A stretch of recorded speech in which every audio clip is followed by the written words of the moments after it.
এই কুষ্টিয়ায় আমার ভাইয়েরা শহীদ হয়েছেন। কুষ্টিয়ার মাটি শহীদের রক্তে রঞ্জিত। এই কুষ্টিয়ার শহীদ আফসার ফাহাদ শহীদ রয়েছেন। আমরা সেই আফসার ফাহাদের কথা বলছি, যিনি ভারতের মেধাবী শিক্ষার্থী ছিলেন।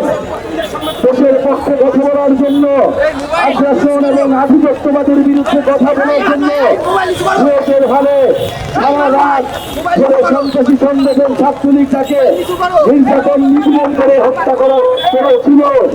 আমরা সেই শহীদ আফসার ফাহাদের উত্তরসূরি কুষ্টিয়াবাসী, সেই শহীদ আফসার ফাহাদের মাটিতে আমরা দাঁড়িয়ে রয়েছি, শহীদ ইয়ামিনের মাটিতে আমরা দাঁড়িয়ে রয়েছি। আমরা স্পষ্টভাবেই বলেছি, শহীদ আফসার থেকে শহীদ আবু সাঈদ, শহীদ ইয়ামিন পর্যন্ত বাংলাদেশের মানুষের যে আশা আকাঙ্ক্ষা, বাংলাদেশ বন্ধু রাজনীতির যে আকাঙ্ক্ষা, আধিপত্যবাদ এবং আগ্রাসন বিরোধী রাজনীতির আশা আকাঙ্ক্ষা, সেই আশা আকাঙ্ক্ষাকে ধারণ করে আমরা এগিয়ে যাব। আমরা ভারতীয় আধিপত্যবাদের বিরুদ্ধে আফসার ফাহাদের পক্ষে লড়াই করেছি। আবার যদি কোন রাজনৈতিক দল, কোন রাজনৈতিক পক্ষ সেই আধিপত্যবাদের গোলাম হতে চায়, আমরা তার বিরুদ্ধে দাঁড়াবো। বাংলাদেশের জনগণ তার বিরুদ্ধে প্রতিরোধ তৈরি করবে। আমরা স্পষ্টভাবে স্লোগান তুলেছি, গোলামি নয় আজাদি চাই। আমরা ভারতের গোলামি থেকে আমরা মুক্তি পেয়েছি, ইন্ডিয়ান গোলামি থেকে আমরা মুক্তি পেয়েছি। আমাদের আগামী দিনে বাংলাদেশ স্বাধীনভাবে, সার্বভৌমভাবে, মর্যাদার সহিত আমরা দাঁড়াবো। আমরা আমাদের রাজনীতি, আমাদের রাষ্ট্র বিনির্মাণ করব।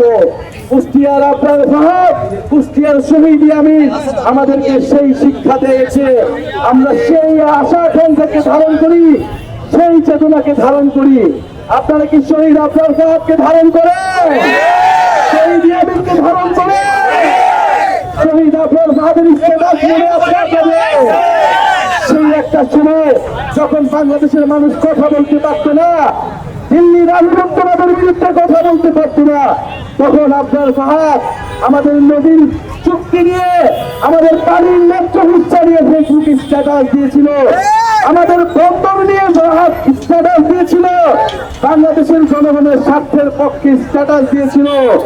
সেই আফসার ফাহাদ সেই সময় যখন ভারতের আধিপত্যবাদের বিরুদ্ধে, ফ্যাসিবাদের বিরুদ্ধে, শেখ হাসিনার বিরুদ্ধে কথা বলতে পারত না, যখন ইসলাম ধর্ম এবং বাংলাদেশের পক্ষে কথা বলা মাত্রই তাকে হত্যাযজ্ঞ করা হতো, তাকে নির্যাতন করা হতো, শহীদ আফসার ফাহাদ সেই সময় মুখ খুলেছিলেন।